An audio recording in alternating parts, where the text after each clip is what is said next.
Ce matin, on s'intéresse aux coucougnettes de Pau. Alors évidemment, on va éviter toutes les blagues un petit peu lourdes, parce que c'est vraiment pas notre genre. Vraiment pas.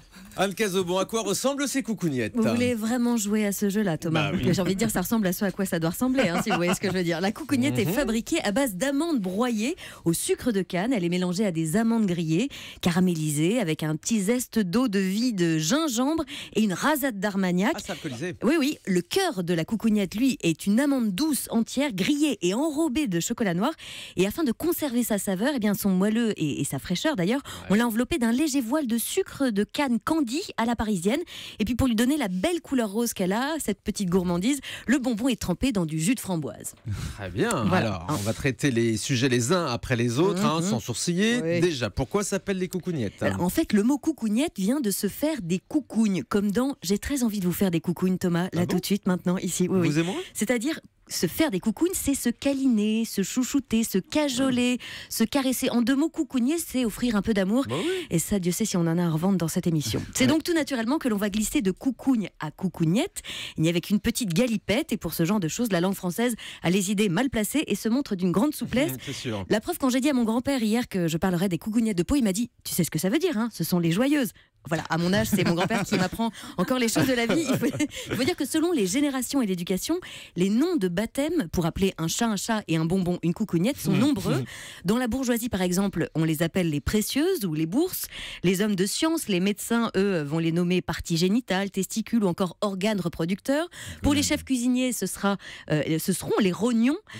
Pour les Français moyens, ce seront les joyeuses, les valseuses, les boboles, les baloches, les roupettes ou autres roupignoles. Vous avez un dictionnaire des synonymes. Et vous dire que je prends un malin plaisir à égrener cette liste sur l'antenne d'Europe 1 est un euphémisme.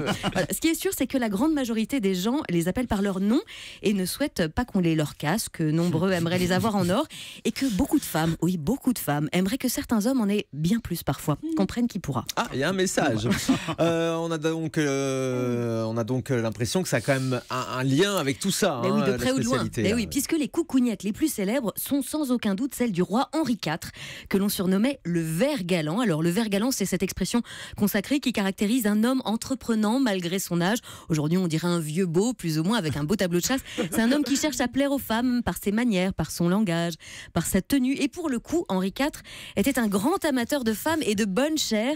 Les historiens lui attribuent pas moins de 57 maîtresses et 24 enfants. Ah, joli tableau de chasse. Tableau de chasse qui laisse rêveur un paquet de monde dans ce studio. C'est clair. Un peu moins pour ce qui est des pensions alimentaires. Parce que 57 maîtresses, ça fait beaucoup. C'est ça. Alors du coup, on se demande un peu, on se demande plus même de quelle couleur était le cheval blanc d'Henri IV, puisqu'on se doute bien qu'il était blême, le pauvre en fait, et surtout au bout de sa vie, il faut le dire, il a dû être vraiment épuisé de mener Henri IV comme ça de conquête en maîtresse et autres damoiselles. Et puis juste avant de terminer et de vous laisser déguster ces petites coucougnettes, je voulais quand même faire une petite recommandation parce que j'ai mené l'enquête, j'ai surfé comme dit le jeune sur tous ces blogs de cuisine, de lifestyle comme disent les Américains dans leur pays et dans leur langue. Et Thomas Joubert, bilingue visiblement, j'ai déniché cette petite mise en garde. Attention, les coucougnettes ne se sucent pas, elles se croquent pour en recueillir tout l'amour et tomber sous le charme des saveurs. Oui, j'ai vraiment trouvé ça. Voilà, je pose ça là. Bon appétit bien sûr et bon courage. C'est à vous. Alors, on passe à la dégustation. Donc, je le rappelle, il faut croquer et non pas sucer. Je mets donc tout de suite une petite coucougnette en bouche. Et je passe le petit pot à chauffer. Et on parle comme d'habitude la bouche pleine. Moi, c'est très sucré, mais c'est fameux. Ah, dis donc.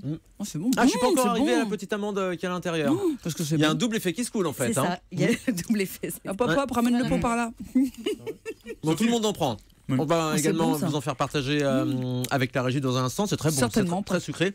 Alors on sent pas du tout l'alcool.